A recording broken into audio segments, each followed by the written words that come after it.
So in this lesson, we're just going to go a little bit further with our lines and go into a little bit more detail.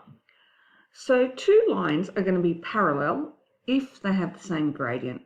And we'll say gradient 1, so subscript 1 equals gradient 2. They will be perpendicular if their products multiply to make -1, which can be rearranged to say, well, the gradient of one is the negative reciprocal of the other. So if you know one gradient, if you flip it and change the sign, you'll have the gradient of the perpendicular line. So let's have a look at a couple of simple examples. Find the equation of the line that is parallel to this.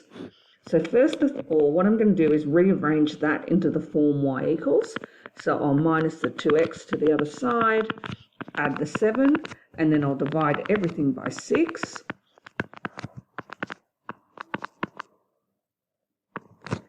So the gradient of this line, I'll call it gradient 1, is -1/3.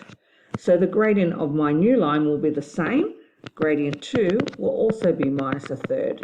And I'm going to just drop the subscript 2 now for the rest of my working. It crosses the x-axis at 3. So if we think of that visually, it's going to go through the point 3 across, 0 up. So I'll just put that into my y minus y1 equals mx minus x1. So the y value will be 0, so that's nice and easy. My gradient is -1/3 because it's parallel to the other one, x minus 3. I'll then expand my brackets and I'll get y equals -1/3 x plus 1 as the equation of my new line. Okay, example 2. So we're jumping now probably from a C question to an A question right at the end of the test. So get your thinking caps on. We want to find the coordinates of the point A on the line x equals -3 such that the line joining A to B, B is a 0.35, is perpendicular to this line here, 2x plus 5y equals 12. So what I might do is I might start by finding the gradient of that line, 2x plus 5y equals 12. And then I'm going to stop and draw a picture to help me. So what we'll do is rearrange this first into the form y equals. So pause the video and have a go at that yourself. Okay, so hopefully you did that. You rearranged it into the form y equals and you found out the gradient of that line is -2/5. Since I want my new line to be perpendicular to that, my new gradient is 5/2. Flip it and change the sign. All right, let's have a think about what this question is asking. So I have a line with gradient -2/5, and I want a new line with gradient 5/2, so something perpendicular to that.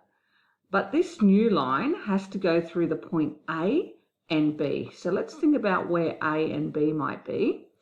A is going to be somewhere on the line x equals -3, so anywhere along this line. And B's the 0.35, so maybe somewhere up here, B. That's B. So what I want is I want my new line to look perpendicular to it, don't I? I know B is 3,5, and my pens run out, so you're going to have to put up with this tedious mouse work here, my 3,5. And A might be somewhere down here. My diagram might be wrong, that's okay.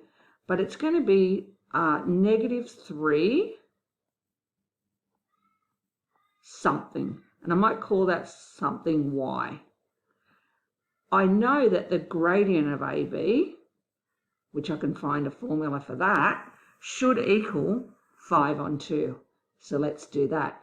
Let's find the gradient of AB, so y2 minus y1, or vice versa, y minus 5 over x2 minus x1, and set that equal to 5/2. So again, pause the video if you're confident and have a go at that yourself. Okay, so I have y minus 5 over, -3 minus 3 should equal 5/2.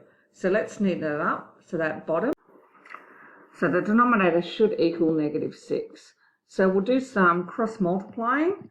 So we'll get 2 times the y minus 5 equals negative 6 times 5. So that's what I've got there, negative 30. You could expand the brackets, but I decided to divide both sides by the coefficient of the bracket, 2. Made it a bit easier. And I got down to y equals negative 10. So this will tell me that the point A is negative 3, negative 10. And that would give me a line that passes through A and B, perpendicular to that original line, 2x plus 5, y equals 12. Quite tricky. Another trick to have up your sleeve is that the gradient of line can also be found from its angle of inclination, and that's the angle it makes with the positive x-axis. So hopefully you agree with me that gradient is rise over run. So I probably should write rise there, and rather than change in x, you're probably more familiar with run at the bottom there. So add those in. Now hopefully you agree with me that this angle theta will be the same as this angle, but really they should have drawn a big triangle here, so I might fix that up. It's not the best diagram. So let's imagine for this line we have rise over run, and it will make this angle with the x-axis, the positive x-axis. Okay, so this sort of right direction.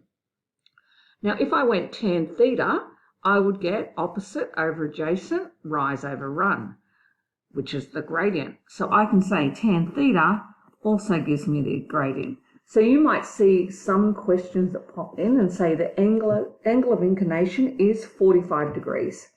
Well, if you go tan 45, you get 1, and that's also the gradient of the line. So keep that little trick, but we'll definitely do more on that later in trigonometry. A quick little reminder of two formulas that you've used in the past. The distance formula, which is sort of based on Pythagoras, so x2 minus x1 all squared plus y2 minus y1 all squared. They could turn up in these problems. They're sort of assumed knowledge. The midpoint formula, well, you can use the formula, or I just average the x values, so add them up, divide by 2, and average the y values, add them up, divide by 2, and I've got the midpoint of 2 points. So in example 1, we've got an interval joining A and B, and this is the diameter of a circle. So if the length from A to B would be the length of the diameter. The question asks for the length of the radius. So you're going to need to find the length of the diameter and halve it. So have a go at using the distance formula to get the length of the diameter, leave it in surd form, and then halve it to get the radius. And let's see if we get the same answer. Okay, so we've got x2, so negative 7, take away 3, all squared, and then y2, so 5, take away minus 1, so plus 1, all squared. And if the order's different, as long as the 5's with the 1 and the negative 7's with the 3, you'll be fine.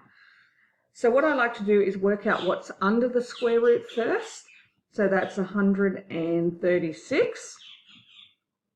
And then if we can break that down, we should. So I'm going to pause and have a think what square number goes into it. I'm definitely thinking 4 does. That's a bit gross. Hopefully 16 doesn't. I'm going to have to go get my calculator. Okay, I'm back. So 16 didn't, so 4 was the biggest square number, and that gave me 2 root 34. So that's the length of the diameter. So the radius is half of that. So I would say the length of the radius is root 34. And we'll write units just to finish it off. Now example 2, I think this is quite an interesting question actually, and we're going to start with a sketch. So we've got the points A, B, C, and we're going to plot them, and we're going to have to find the point D so that ABCD is a parallelogram. And we're going to do it the easy way, okay? You could definitely do equations of lines and perpendicular and distance and all that sort of stuff, but we're going to do it very visually. Okay, first I've plotted the points.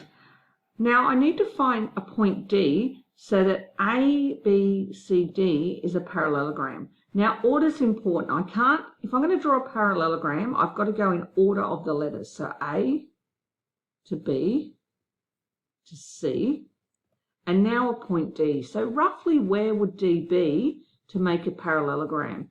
Maybe somewhere down here, okay? So let's sort of draw those in.